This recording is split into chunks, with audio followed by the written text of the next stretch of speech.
Africa Content TV. Ìfọdẹ́sẹ̀dọ̀ ọjọ́ mẹ́rin sẹ́yìn yàrá wa làwọn blọ́gà sọ̀rọ̀ pé èmi mú lò.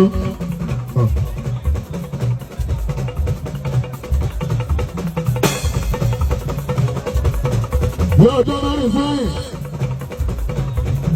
aláwọ̀ blọ́gà sọ̀rọ̀ tí mọ́lẹ̀ wọn bá pè mí o báwọn bẹ́ẹ̀ ń tábí ìnáwó wọn. Wọ́n láwọn bẹ́ẹ̀ ń tábí oníbànú bí ó. Wọ́n lábẹ́ sí ìmọ̀lẹ̀. Wọ́n wá fún wọn lẹ́sìs.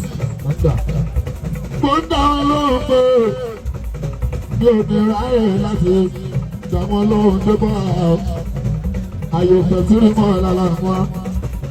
Wọ́n ní bó ṣe tún mi ní pérépéré. Mo wá fún wọn lẹ́sìs pé ó.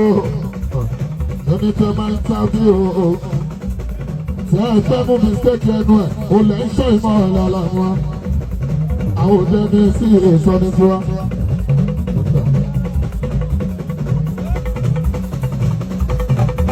Wọ́n lè tí ẹ máa mú mistake ẹ̀ lẹ́wọ́n dandan Ọlọ́run ló lè sọ mi fún gbà o ọ̀rọ̀ tí má bẹ́ẹ̀ sọ má ti jòkó. Má ti ronú fi bàánà fi dáadáa làmú kí n tó fẹ́ sí èsì tán. Mo sọ fún ọmọ ọ̀rọ̀ ìdílé láti ṣe tábí ọ̀rọ̀ gangan. Mo mọ̀ pé nínú tábí òyìn ẹ̀ tí ẹ máa mú sọ́wọ́ lẹ́wà. Ṣé ẹ máa béèrè béèrè tó máa mú sọ́wọ́ ìmọ̀ ẹ̀ lọ́lọ́pọ̀ ògoro. Ẹni mi ṣe ìjẹ́ ìṣòro. Àlùbárí náà láti takò òmùrò. Wọ́n lè rọ̀ ọ́ mi. Àlọ́ lóyún.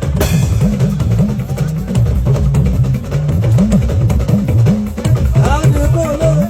Gbogbo ìfẹ́ orí kẹ́mọ́lì. Wọ́n lọ́lọ́pọ̀ agbálágádé. Ẹnìkan ò lè mú. Ẹnìkan ò lè mú.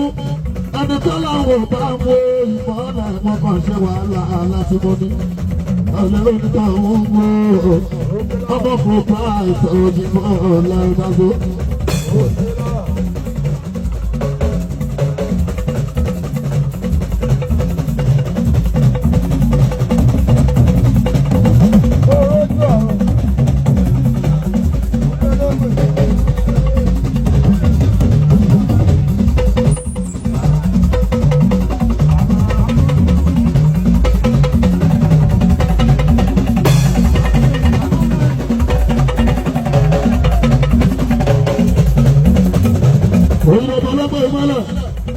Mo nílò lé dáwọn lọ́wọ́ bá lọ bí ayé òfin ẹ̀.